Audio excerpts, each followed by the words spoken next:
The broadcast is now starting. All attendees are in listen-only mode.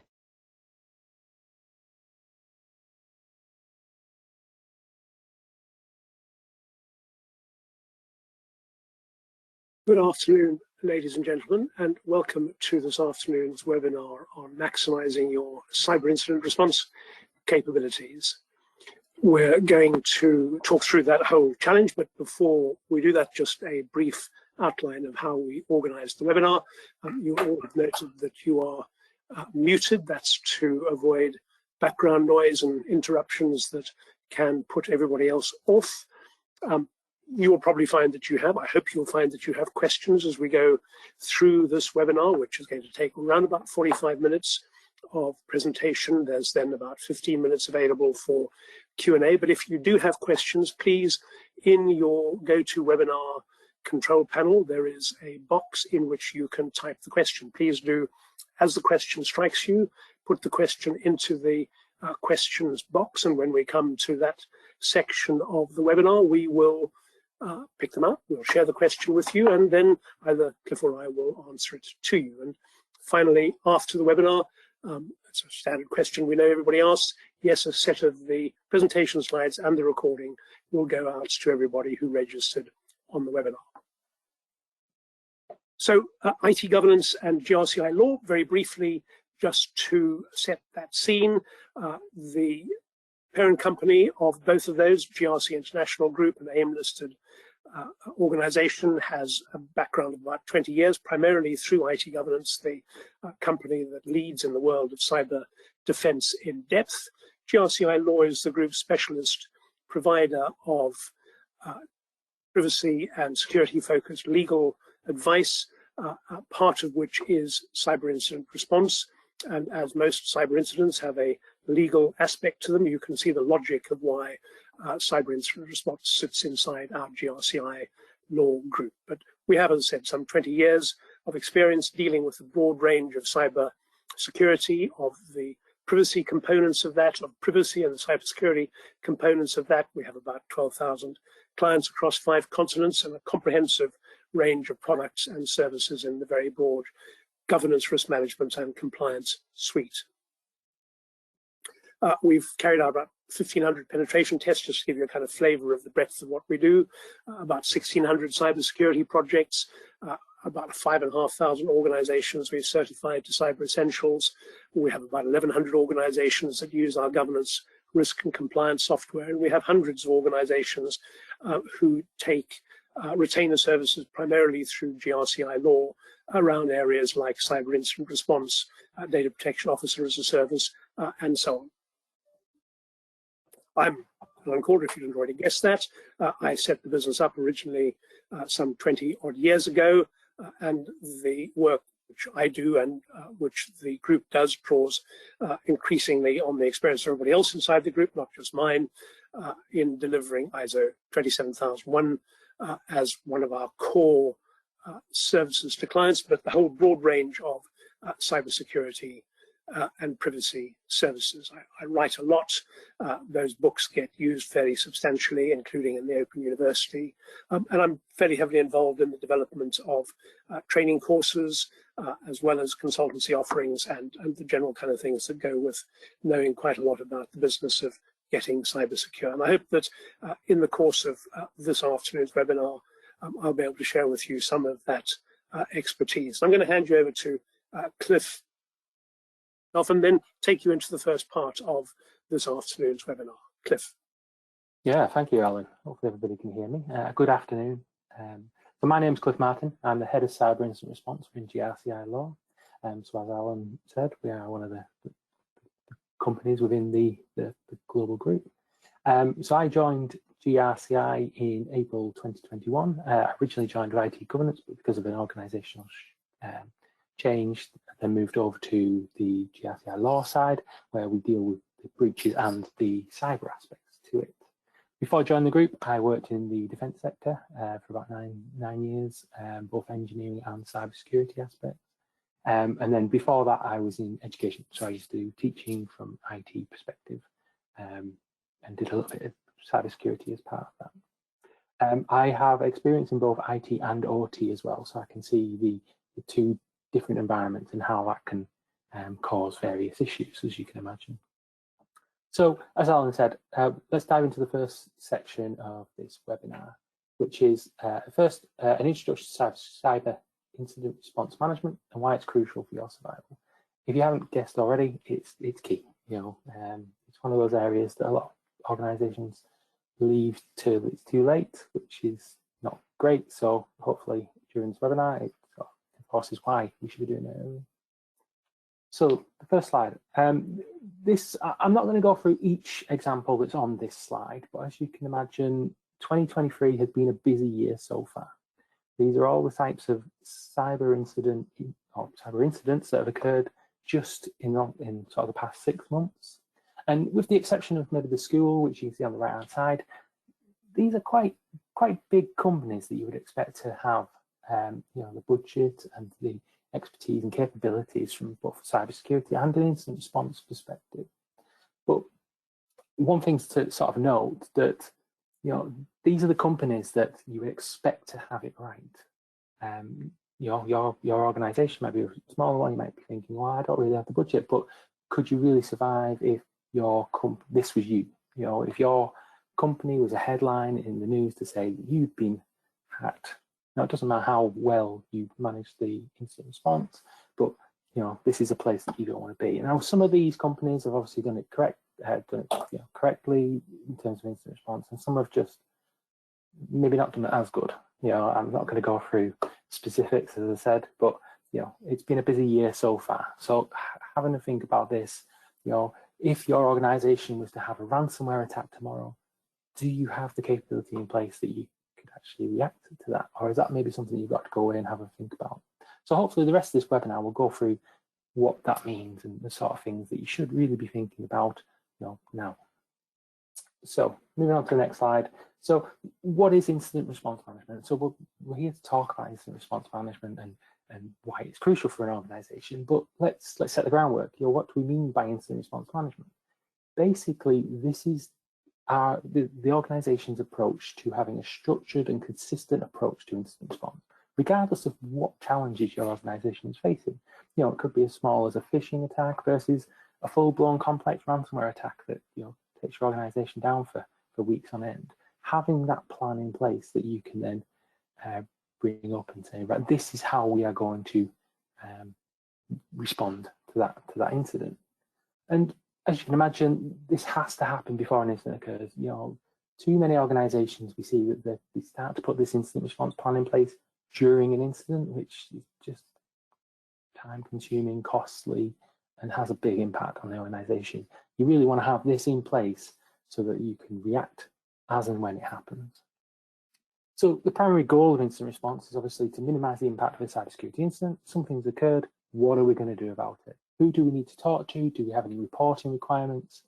What teams need to be involved? Remember, this isn't just an IT issue. This is an organisation issue. So start addressing that now. Start talking to various departments within the organisation and saying, right, if this was to happen tomorrow, what would we do about it? And come up with a plan that works for you. We'll talk about some examples in just a minute. The next one, so investigate and mitigate any discovered weaknesses or vulnerabilities that are related to the incident. So this is where we start to look at the root cause. Obviously the attackers have got in there, they've caused an issue. How did they get there? Where are the vulnerabilities, the weaknesses within the organisation that they were able to then exploit and then carry out their objectives? Obviously, we want to restore business operations as soon as possible, getting back up to a position where we were before the incident occurs. Now, remember, your incident response team is not there to, I don't want to say make things better, because they're there to improve and respond to incidents, but their main role is to get the organisation back up and running as quickly as possible and to help the organisation going forward. So at the end of an incident response, you usually have a lessons learned, which then feeds back into the process to say, here's how the attackers got in. This is what we need to do differently going forward. And then the final one is obviously to minimise the risk of similar cybersecurity incidents happening. Again, from that lessons learned, this is how they got in. How do we stop it going forward? We want to minimise that risk, as I mentioned. Right. So what does good look like? It's great for organizations like us to say, right, you need to have an incident response plan, but what do we actually mean? An incident response plan is that top level plan. It's regardless of the incident, as I mentioned before, how your organization is going to react to a cybersecurity attack. Now, underneath that, you might have individual playbooks that say, right, in the event of a phishing attack, for example, these are the steps that we're going to take versus, if we were to have a denial of service attack. With those two areas, you're going to react differently. But having that top level plan that says, here are the steps that we're going to take, and then underneath that, you have your playbooks that says, right, here's the specific steps that we're going to do if this threat was to ever materialize.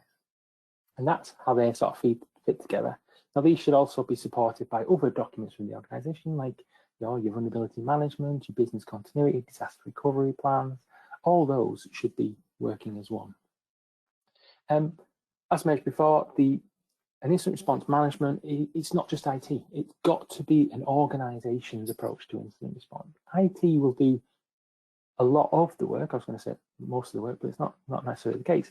So take, for example, if you were to have a insider attack, let's say you had a malicious employee, that's not going to be an IT issue. IT might be able to pull out logs and support any ongoing investigation, but that's a HR issue. You're going to have to get them involved as soon as possible. And you might have to get your legal counsel involved if this was an issue that went to court. So it's bringing together those teams and make sure that you have a consistent and systematic approach, as was mentioned before, that your organization can do something in the event of it. The next one there, so clear primary and secondary comms. So obviously organizations communicate, staff communicate, usually via Teams or other methods. Obviously Teams is sort of the most common, but let's take a widespread ransomware attack. Let's say your Teams application was taken down. You couldn't access the network. Now what? How are you going to communicate between your incident response team, your staff, your external stakeholders? You need to have that secondary capability in place. There is a number of cases where attackers have actually been listening to those comms to stay one step ahead of the attackers. Obviously, that's not a place you want to be. Some of the recommendations that we use, look at things like WhatsApp. It's a out of band communication. It's not part of the environment, the enterprise environment, but it's something that can be used. Now, I'm not saying it's the best thing, but I'm saying think about something else. It depends on your budget. Do you have the budget to create a whole network, for example? Probably not, but it's one to think about. Collaboration and inclusion of relevant internal and external stakeholders. Gone are the times when incident response is just an internal issue. Majority of times you'll have cybersecurity insurance providers, you will have ISPs, you might be in the cloud, Office 365, Azure. You may need to bring in those various different third parties. But if your incident response plan doesn't consider that, how are you going to do it? Your enterprise network is taken down, you don't have your primary comms. Do you have the contact details for those individuals? Or do you now need to go and Google it? That takes up more time. It's best to have that ready to go, if you like. And then the final one there, so appropriate tools and technologies for incident detection and response. Half of the battle is actually detecting that something has gone on. If you don't detect it, you can't respond to it. 9 out of 10 times, we have quite a large what's known as a dwell time. And this is the time the attackers have been on the network and they've been able to carry out their objectives. The sooner you can discover that somebody is doing something malicious or abnormal is better in terms of impact, reputation. So having that early signs is obviously better for your organization. And then when you develop your incident response, obviously make sure that you are in line with any relevant regulations, legislation, and any industry good practices, because you don't need to create the wheel again. You just use what's already out there. There's a lot of good material and companies that can help, like ourselves. Hopefully we're good. So, right, it's all good and well, right? Talked about incident response. We said create a plan. You should have a plan in place. If something occurs, but what can we use? I said there was a lot of good material out there. Some of the most common examples that we see, is obviously ISO 27035. Sorry, I had to look at the number because I couldn't remember it prepared. Which aligns more with the ISO 27001 series, but it's not a be-all end-all. You can use any guidance standards that will also support the requirement in there. Another one, a common one that we see is NIST, which is obviously freely available, which is a Special Publications 800-61 Rev 2. That's probably the most common that we see. It's a very logical flow of incident response. Obviously, if it works all around your organization. Sorry, I just realized a question that came up there. Sorry about the sound. I'll see if I can turn it up a little bit. Hopefully this is a little bit better.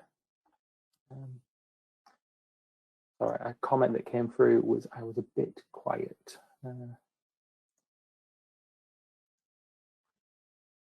Yeah, shout a bit, I guess. Yeah, I'll shout a little bit louder. Apologies if you can't hear me as well.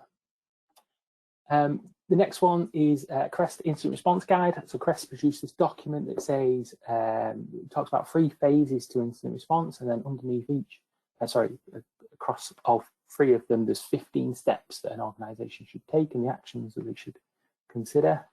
And then the final one, so SANS Incident Response Framework as well, which again provides good material and documentation that organizations can use as a reference. Now, I'm not saying one of these is better than the other. I'm just saying, have a look. Look for one that works for your organization. You could use a hybrid of all of them. If there's bits that you like of one and not the other, there's nothing to say that you shouldn't do it. All I'm saying is have a plan. Something happens.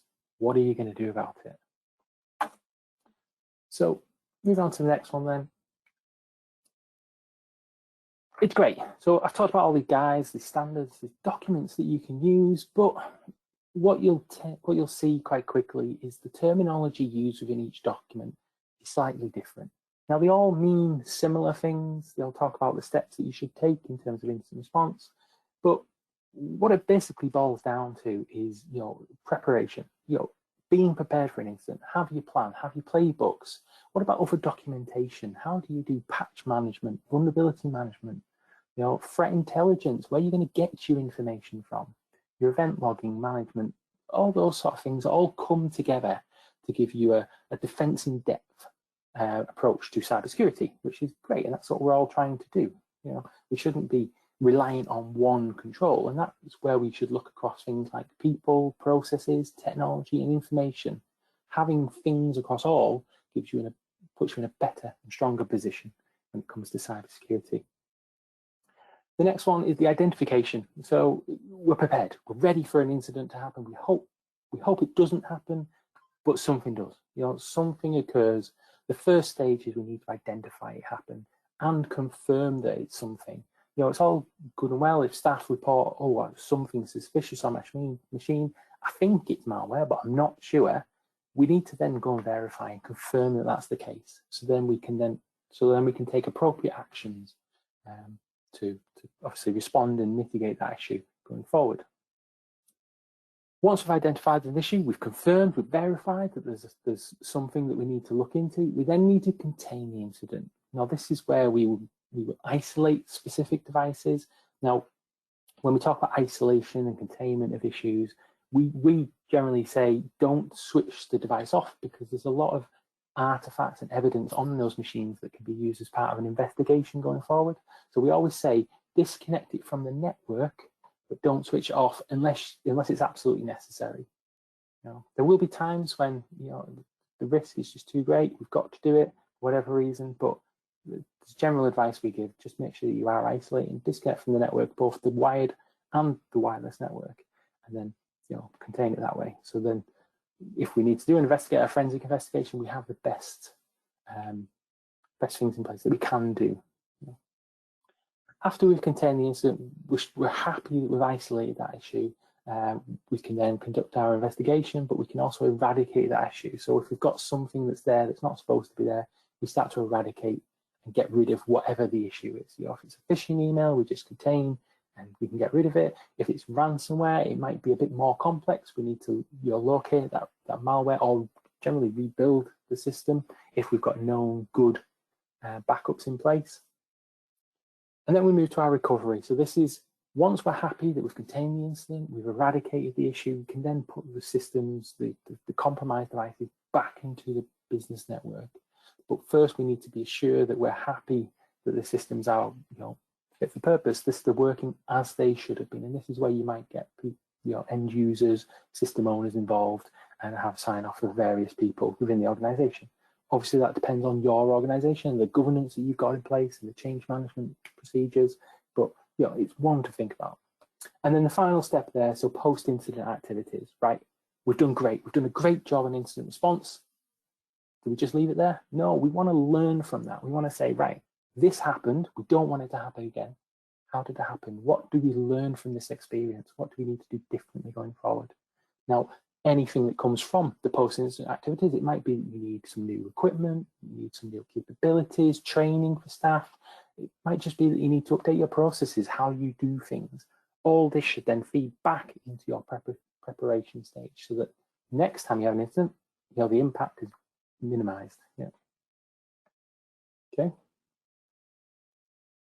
So I'm going to hand you over to Alan. Alan, you all right? Thanks, Cliff. So, ladies and gentlemen, many of you who know something about business continuity will already have been saying to yourself, this sounds a bit like business continuity. And of course, cyber incident response is a key component of any broader enterprise business continuity management system. It's increasingly for organizations the critical component, because the incidents that are likely to disrupt the organization, to take systems offline, to mean that you can't deliver services to clients as they're expecting, is likely to be a cyber incident. And we say nowadays that there's only three things in life that are certain: death, taxes, and cyber attacks. And of course, the point about cyber attacks is that cyber attackers don't say to you, we're coming after you in a couple of weeks' time, so would you like to make some preparations so that when we come, you'll be ready for us? The reality is you'll find out about a cyber attack after it has happened. You'll usually find that you have attackers loose on your network weeks or months after the attack started. In the most recent headline case, Capita, I believe the attack started about a week before they identified it, and it's taken them well over a month to work out the scale and breadth of the attack and all of the assets that have been affected. So part of dealing with cyber incident response is you've got to do what any management system says you should do. You need competent people who can help you deal with cyber incident response. And I promise you, the wrong time to train people is on the job. You certainly can't learn how to handle incidents while you're handling an incident.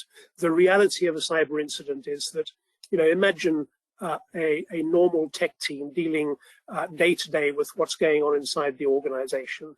The reality is you haven't got a few people hanging around in the tech team without very much to do. So that when an incident happens and you begin to have systems going down, you have people unable to access their devices, you suddenly get a flood of what's going on questions coming in to your tech support team, and very quickly they can be overwhelmed. Very quickly they can reach a point where just trying to deal with everybody saying, what do I do? How do I do? Help me, completely overwhelms them. So you need to train people in how to deal with those issues, as well as how to deal with the incident itself. And training people, of course, like all training programs, means that A, they're ready to respond as you need them to be able to respond. That's pretty critical. They've got the knowledge, they've got the expertise, but they also know where to go inside an incident response playbook. And you should have, for all of the most likely incidents, a playbook. So this is what we do, this is how we handle it. It's tested, you know what doesn't work, you've been able to optimize and improve it, and people who've been trained understand how those playbooks work. Remember, the playbook may not be available on the device, because the device might be compromised. So people who know what they're doing and can draw on experience to handle the challenges right as they're taking place. Training should move them into hands-on experience, getting them involved in dealing with issues, and that leads into continual improvement. And all of that means that you're in a better position to handle an incident as it happens. So how do you get training? And one logical way to do it is, of course, on a formal cyber incident response management training course. And IBITGQ, the ISO 17024 accredited certification body, offers a cyber incident response management foundation training course. It's designed for a broad range of people with a broad range of backgrounds, so your cyber incident response team, as well as the service desk team, as well as the IT team, as well as non-technical people. As Cliff said, incident response is not just about the IT team, it's the broader range of people. And the Cyber Incident Response Foundation course, which IT governance does those training courses, they lead to the independent exam.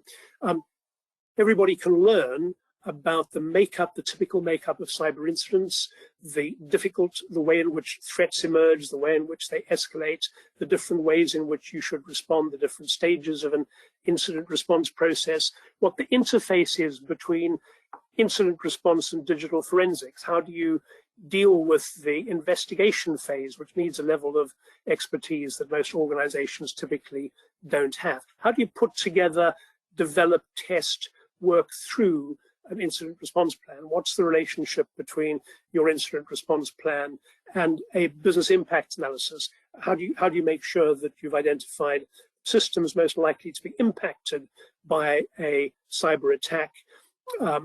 How do you make sure that you've worked out what the escalation process to an operational norm? All of that is part of a robust, resilient cyber incident response process. And delivering training to staff, which you can do to, on an individual basis, or you can have a course delivered internally for the whole organization, is a really good way to build a foundation of robust, resilient capability inside the organization, such that you're able to deal with the response. And I'm going to hand you back to Cliff to talk about some of the kinds of strategies that you might put in place to maximize cyber incident response capabilities.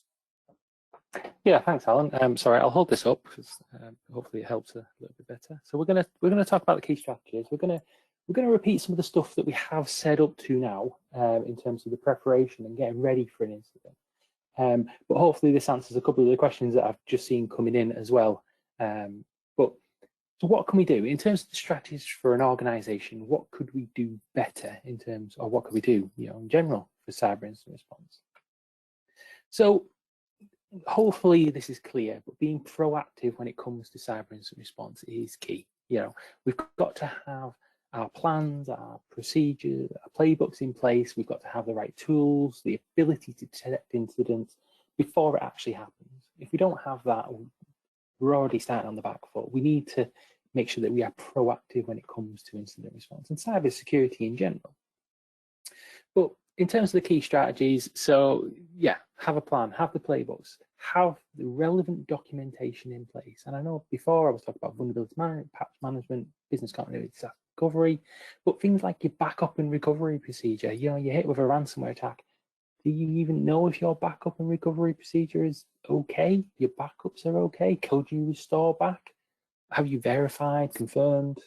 Those sort of bits. So making sure that you've got the relevant documentation in place that could support you in the event of an incident. Establish a cyber incident response team. So these are the individuals within the organization, or both internal and external, which are going to be called upon in the event of an incident. And as Alan said, having that call plan that's there and available, even if you were to have a fundamental network enterprise outage, do you still have the relevant contact details that you can speak to in the event of those incidents? Conduct regular training and exercises. So one of the questions talked about the exercise in a box. I think you're referring to the NCSC exercise in the box, which, yes, they're great. The exercises that are in there, it helps you to prepare for incidents. It's a great resource. But having any general tabletop exercise where you can say, right, our organization's been hit with X type of attack, ransomware attack, a Hive ransomware attack, now what? And this is where you bring all your incident response team into a room or virtual room, if that's the way you're going to do it, and you say, right, who does what in this scenario? Following our incident response plan, oh, the service desk is going to receive the call, right, how does the service desk get it to the incident response team? That's an area that's generally you're missed off when we talk about incident response. Another big area that we generally don't see is the definition of what an incident is. Time and time again, we've been running these exercises where the organization, you might have several people in the room and they've all got different opinions as to what a cyber incident actually is. So having that in place and having it documented within your incident response plan, various documentation, obviously helps as well. Have a good understanding what normal looks like within the environment. If you don't know what good looks like, or you don't know how the organization should be running on a normal day, how are you ever going to detect the abnormal or the malicious behavior? And this comes into where we were talking about detection and response tool techniques earlier. Deploy incident response detection and response tools. Sorry, I've talked about that before, but yeah, same again. Clear communication channels, both the primary and the secondary. I mentioned before, having that backup plan in place. Tools like WhatsApp or equivalent, just having that capability that your incident response team have a way of communicating, because majority of the time the hackers are trying to get into that communication so they can always stay one step ahead. And like I said earlier, there's many examples where that's been the case. Engage with third parties to set clear roles, responsibilities, boundaries. So this is your external stakeholders that you need to include, your cloud service providers, your insurance team, sorry. What are they going to do for you? What does your policy say? When do you engage with them? How do you engage with them? Is that actually stored on your enterprise network that's just being compromised, or do you have a way of doing that that's out of band, for example? Proactively review and analyze incidents which are occurring. So this comes down to like threat intelligence, where you're looking at similar organizations and saying, right, okay, they've been hit by such an attack. Could that actually happen to us? If it was to happen to us, what would we do about it? You've obviously got the scenario there that you can use and you can test the team on. Use that. The internet's a great place for things like that. Continually review and improve your incident response capabilities. This again comes to your incident response, but like any documentation and governance within the organization, you should be reviewing it. Make sure that it's fit for purpose and that it's still appropriate for the types of threats and cyber attacks that you're seeing at that point in time. Cyber moves that quickly. You need to make sure that your documentation is still relevant and appropriate for the sort of things that you could handle. And then the final one, coordinate and educate staff internally on what to do in the event of an incident. It's great doing all this general cybersecurity training. I'm not saying don't do it, but if something was to happen, then what are they doing? What are they looking for? Just having somebody say, well, I think something's not working properly. What do I do about it? Are you expecting them to isolate and contain that asset, or are you just expecting them to ring up your IT department? Do they have a phone number, an email address? Do they have a portal they need to use? It's things like that. I know that's the basics that you would expect, but we see it time and time again where organizations have documentation there, but they forget to put in the actual contact details of how people are supposed to do things. So it's just one to think about. If you do have documentation in place, go away, have a look. If you are looking at this from an outside or somebody who's not familiar with incident response, does it actually tell them what to do? Hopefully it does. Right, so with that, we're going to talk about our two other tools. I'm going to start with our retainer services, but we're going to talk about our Cyber Comply, which is a platform for general cybersecurity, and Alan will go a bit more into detail with that one, and our cyber incident response retainers and how these can help organizations. So cyber incident response retainers are great. You've had an incident, you need somebody to call. Having a retainer in place that you can then call upon expertise, people who have done the job and have seen it across multiple industries and may have experience with certain things. Having those contact details of a third party that can jump in and help. Now, from our perspective, we have 3 different retainers. So we've got our silver, gold, and platinum service, which are designed for different types of organizations. I won't go into the details of them now, but if you are interested, please, we can follow up, absolutely. But generally, it's a rapid response service. Something occurs, you need just to have that conversation to say, we're having an issue, please can somebody just help us. Our retainers are available 24/7, so We do have an on-call capability, so if you are having an issue, you can just contact us. Inside work hours, we generally get back to you within 30 minutes because if it comes through our general system, if it's out of hours, like I said, it's on call directly to an instant response personnel on the team. Obviously, having an instant response retainer, it helps in terms of downtime and the impact, being able to respond immediately rather than waiting for somebody to turn up once you've sorted out the commercial aspects to it. It is cost effective, whilst paying that money up front for a subscription basis, it's a bit like car insurance. We pay it in the hope that we never have an incident or an accident, but it's better to have it than not have it, if that makes sense.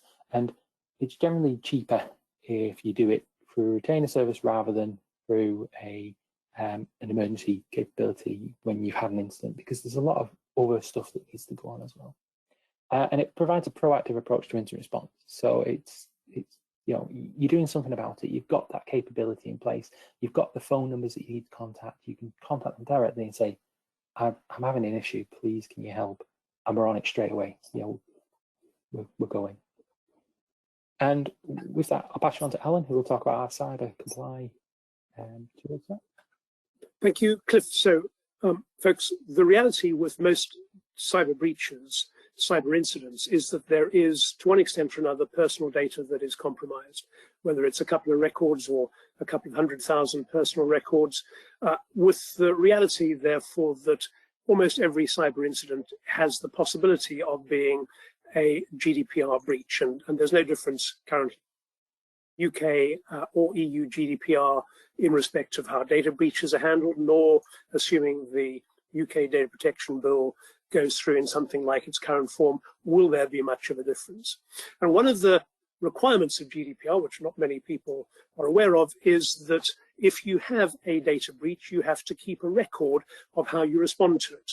You have to be able to demonstrate that your response to the breach was in compliance with GDPR, and in demonstrating that, you're also complying with GDPR. So how do you do that? Do you train somebody to be a scribe who's going to sit alongside your emergency response team and write down everything that they've done so that you've got a record?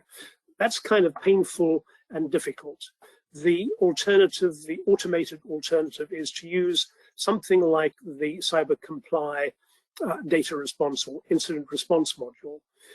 It will automatically keep a record of how you're responding, of who's been involved in the breach in each of the steps that you've taken. It's an out-of-the-box incident response workflow. It's aligned with NIST and with SANS. It's aligned with ISO 27035, and it is designed to track how you deal with an incident pretty well from the outset. So it tracks what happened, how it escalates, what the various elements are and how you dealt with it.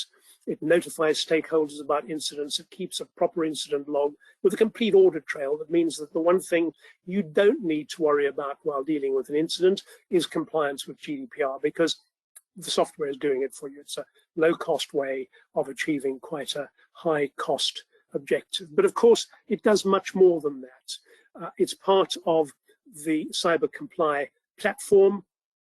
And the Cyber Comply platform is one which is designed to deliver to organizations a robust cross-organizational compliance solution that enables them to see exactly what they're dealing with across all of the key areas inside compliance management. So it's a platform built to align with best practices. It identifies data security risks. It feeds risk response and risk assessment into incident response. It maps data flows, which, by the way, is a kind of Article 30 requirement. You can do a DPIA. All of the key components of managing cyber risk and meeting your compliance objectives in a multi-platform team, which enables you to demonstrate compliance with some 15 or 20 different standards, can all be done through an embedded platform, something that we increasingly talk about as being a form of cyber reg tech, cyber regulation technology. It enables you to cost effectively demonstrate compliance to a rapidly changing set of laws, requirements, and standards. So cyber compliance is worth looking at. I'm simply introducing it to you. It's a platform developed in Vigilant Software, one of the GRC Group key subsidiaries. It's worth taking a look at. It's a very substantial product and can be deployed in smaller businesses, but of course its biggest benefit comes in larger in corporates and enterprises. And from an incident response point of view, one of the key benefits is it enables you to know that how you're going to handle an incident is going to be consistent, because you're going to use a standardized workflow. People are going to go, they're not going to wake up in the morning and go, gosh, incident, I remember how do I handle this? I think I do X, Y, and Z. They're going to go, well, okay, log into cyber comply. Here is the workflow. These are the steps.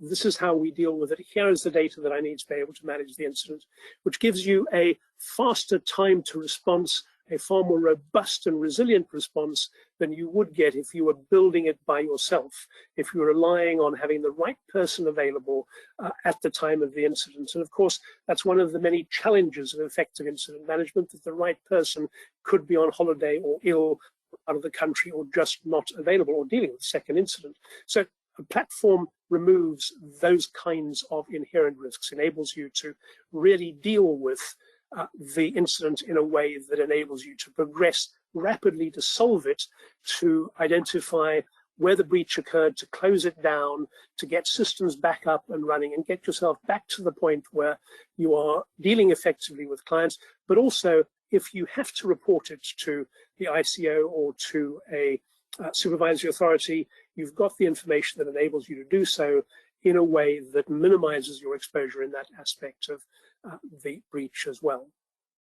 So do explore cyber comply, and I'm going to hand you back to Cliff to talk about some of the other components of cyber incident response, and then we're going to deal with questions, and we'll try and answer all the questions that you've got for us. So Cliff, back to you. Yeah, thank you, Alan. So just to sort of finish up, we're going to talk about some of the other services that may help in terms of incident response and the sort of things that we as an organisation can do. So practical solutions, we have a number of services. Yeah, obviously we've got the Management Foundation training course that we talked about, which is a foundational course that talks attendees through the steps that they need to take in order to do cyber incident response. It also gives you that foundational knowledge, and we go through a number of scenarios as well. Talk about what would you do in this scenario, this is what happened, this is what went well, you know, those sort of bits. The next one we've got there is a cybersecurity health check. So this is an assessment that can be done by ITG, which will look at your cybersecurity controls and measures that are in place. And we also conduct a vulnerability scan on there to identify a number of vulnerabilities that may that you need to mitigate or may give an attacker the ability to compromise your environment. The third one there is obviously Cyber Comply that Alan just mentioned. It is a modular platform, and one of the benefits and the reason why I like Cyber Comply is it also feeds into other areas of the business as well. So if you were to have an incident, that may feed into a risk that's already identified in the risk part of the platform. So it's fitting all those components together, which makes it a really robust product and something that I do recommend you have a look at. The next ones, so these are cyber incident response specific. So we have our cyber incident response readiness assessment. So this is where we look at the organization's approach to cyber incident response. It's all around the preparation, as we were talking about earlier. So when we conduct our readiness assessment, it's a gap assessment. We look at cyber incident response, we look at threat and vulnerability management, we look at event logging and monitoring and how you would detect an incident, and then obviously and with that as well, business continuity and disaster recovery. And we look at it from an incident response perspective and how all of that comes together in order to support your organization in the event that something was to happen.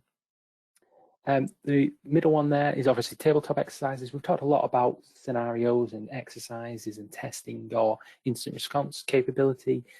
It's a service that we can provide. We will come up with a number of bespoke scenarios where we'll run the cyber incident response team within your organization and say, this has happened, what do you do next? and they are very bespoke. We'll go through, we'll understand your organization, and we'll come up with something that works for you and is realistic and may happen. And then the final one there is our emergency cyber incident response. You know, something happens, you just need somebody to help. We do have that service as well, where we can go through what the incident and recommendations and how we go forward, and we can help with things like the initial incident response triage. We can help with the digital forensics aspect to it, you know, the incident management, you know, all the things that go hand in hand with incident response. You know, please have a look at any of these services. If you do, you know, any of them are of interest, you know, please reach out. You know, we're happy to answer any questions regarding any of this. And with that, I'll pass you back to Alan, who's going to look at the questions. Great. So, ladies and gentlemen, if you do have questions, please do use the question function in your go-to. Type the question in there. I'll pick the questions out. I'll share the question with the audience, and then either Cliff or I will answer it, so everybody knows what the question is and what the answer is. So the first question we came in was, could exercise in a box fit well? Cliff, maybe it's worth telling those who've not come across it, what is exercise in a box, and does it fit well?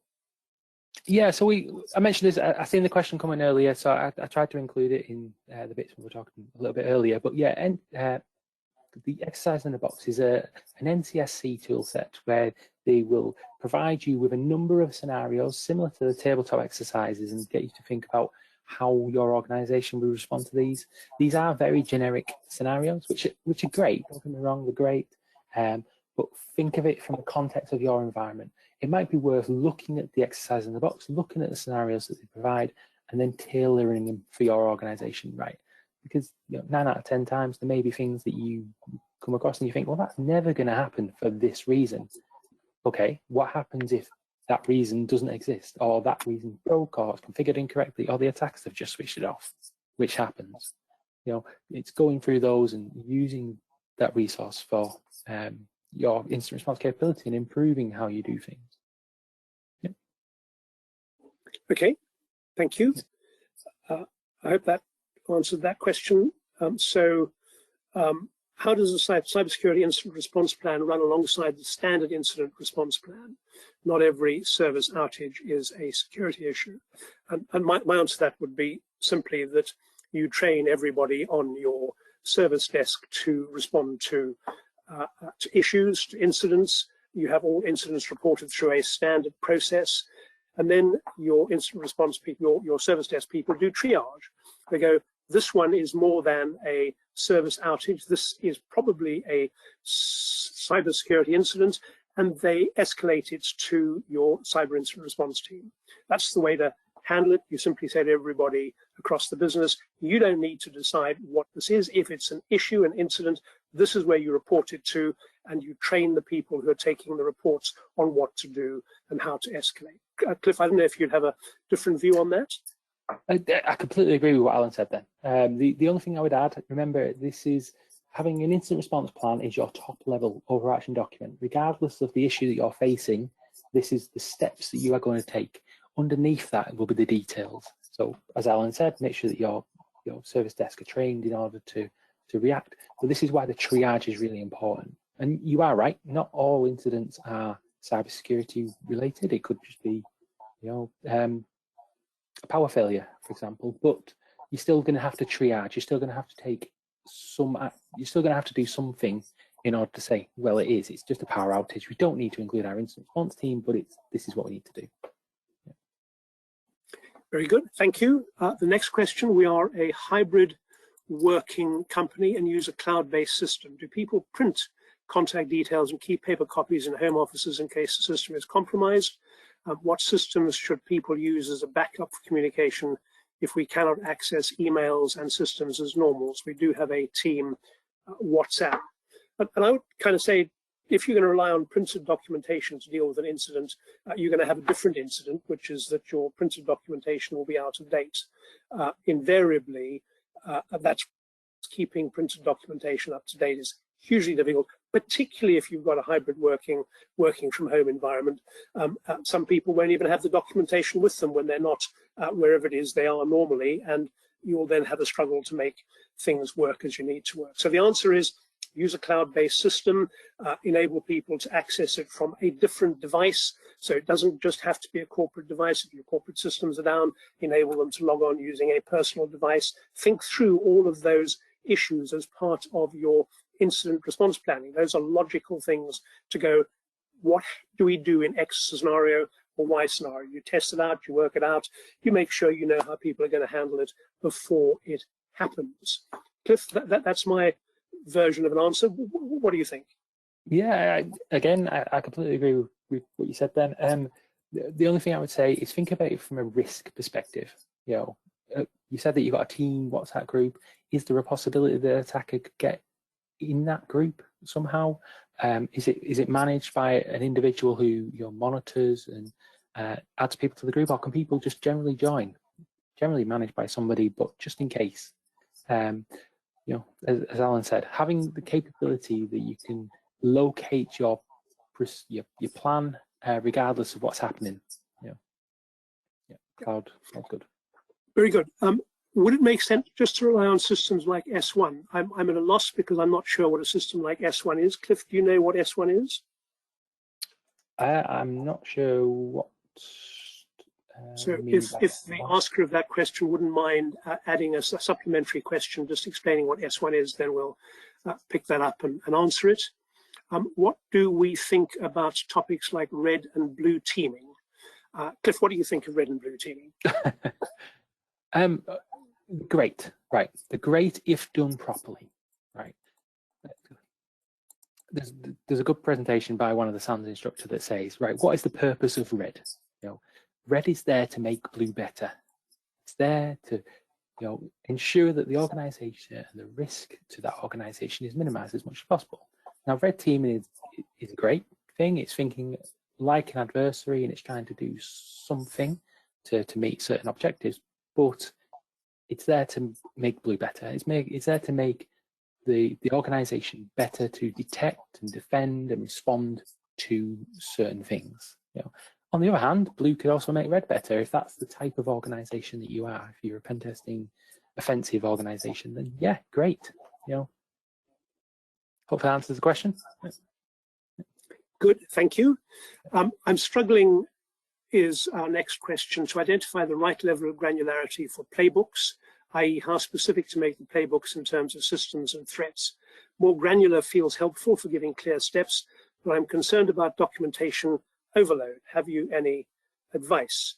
And I'll give you Cliff to give you his. Mine would be that the right level of granularity is going to depend on the incident itself. You're going to work that out for yourself. There isn't a single right answer. B, a very large amount of what you need is probably available online and is kept up to date by somebody else who really cares about that specific set of issues, and they will keep up to date the latest information about dealing with a specific type of incident. And C, having people who are trained and competent will enable them to work out how to deal with an issue which may be slightly different today when you encounter it from the issue that you planned around, because the reality with the millions of cyber attacks that are out there, that what you encounter could be very slightly different from what you experience. So there is a danger in a real hugely detailed level of granularity in a playbook, because it might serve you to deal with, in the classic terms, a problem that no longer exists in a way that you can't deal with the one that's right in front of you. That's my kind of practical approach. Cliff, what do you think? Yeah, again, I agree. You could be dangerously doing documentation. The playbook is there to help the relevant teams, whoever need to deal with that issue. So think about it. If you were to give it to a junior member of the team, could they follow it? Obviously, they've got to have had the right training. They've got to understand what it actually means. But you don't need to go to the detail as in click next, enter this key. Yeah, you don't need to go that far, because you're constantly updating it, as new tools and techniques come out. So yeah, it's the it depends question answer. Sorry. Okay, cool, thank you.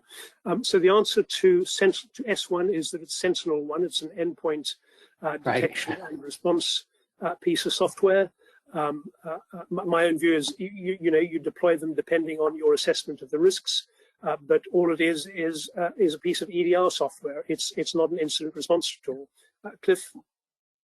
It does provide you visibility and capability, but as Alan said, it's not specific incident response. You could use it to enhance your cyber incident response capability, and it does provide a lot of information. But again, it depends on the risk. If it was to be compromised, would you know? Don't solely rely on it. Is all I'm saying. It is a great tool, though. I've got nothing against Sentinel-1. Yeah, and there's a kind of follow-up question, which is to make a difference with S1. Let's say Snort, which is open source. Sentinel-1 is an RDM or ERDM system using AIs. Should I rely only on that or on tools like Snort? Would that improve something? I wouldn't solely rely on tools like Snort. So as you said, it's open source. It's okay as long as it's configured properly. It's been a while since I've used Snort, but it can be quite clunky and intensive in terms of the performance on the system. It just depends on how you've configured it, because obviously you have to get the rules correct so that it's able to detect and then notify the relevant people. Whereas Sentinel-1 sort of fits in with your cloud Microsoft environment.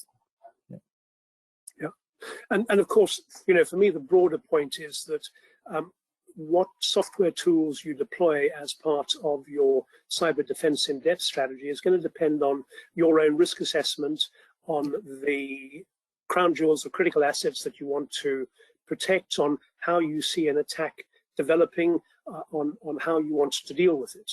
So there isn't a single right answer other than saying you've got to start with a risk assessment, you've got to start with some awareness of what's happening on the threat horizon, and you've got to have a plan to deal with what might happen. And MDR or EDR might be part of that.